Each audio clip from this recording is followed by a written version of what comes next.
நண்பா, தமிழ்நாடு கவுன்சிலிங் ஸ்டூடெண்ட்ஸ்க்காக தான் இந்த வீடியோ. இப்போ ரவுண்ட் 1 உடைய கவுன்சிலிங் வந்து ஸ்டார்ட் பண்ணியிருக்காங்க. எப்போ ஸ்டார்ட் பண்ணாங்க அப்படின்னு பார்த்தீங்கன்னா 10-11 அன்றைக்கி ஸ்டார்ட் பண்ணாங்க.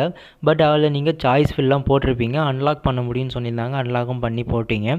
பட் இப்போ வந்து இன்றைக்கி காலையில், அதாவது இன்னைக்கு டேட் என்ன அப்படின்னு பார்த்தீங்கன்னா 13 அன்றைக்கி காலையில் 2022, அது 13/2022 அன்றைக்கி டென்டேட்டிவ் அலாட்மெண்ட் வந்து விட்டுருக்காங்க. காலையில் 10 மணிக்கு நேரம் விட்டுட்டாங்க.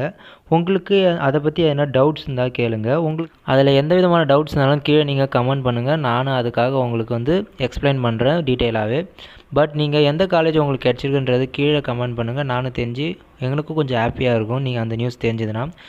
இந்த டென்டேட்டிவ் அலாட்மெண்ட் கன்ஃபர்மேஷன் வந்து எப்போ வரைக்கும் இருக்கும் அப்படின்னு பார்த்தீங்கன்னா 14 அன்றைக்கி வரைக்கும் இருக்குது. அதாவது நாளைக்கு ஈவினிங் 5 o'clock வரைக்கும் இருக்குது. நீங்கள் பொறுமையாக நிதானமாக நீங்கள் கிளிக் பண்ணுங்கள் உங்களுடைய காலேஜஸை. இப்போ ஃபுல்லாகவே ஆன்லைன்லேயே கொடுத்ததுனால நீங்கள் இது பண்ணுங்கள். இப்போ கவர்மெண்ட் ஸ்கூல் ஸ்டூடெண்ட்ஸ்னால் 7.5% இருந்ததுன்னா அவங்களுக்கு வந்து 15,000 கட்டுற மாதிரி சொல்லியிருந்தாங்க. பட் நீங்கள் அதை கட்டுற மாதிரி பாருங்கள். உங்களுக்கு எந்த காலேஜ் கிடச்சிருக்குன்றதை கீழே கமெண்ட் பண்ணுங்கள். தேங்க்யூ. ஆல் தி பெஸ்ட் நண்பா. நல்ல காலேஜை செலக்ட் பண்ணுங்கள். தேங்க்யூ.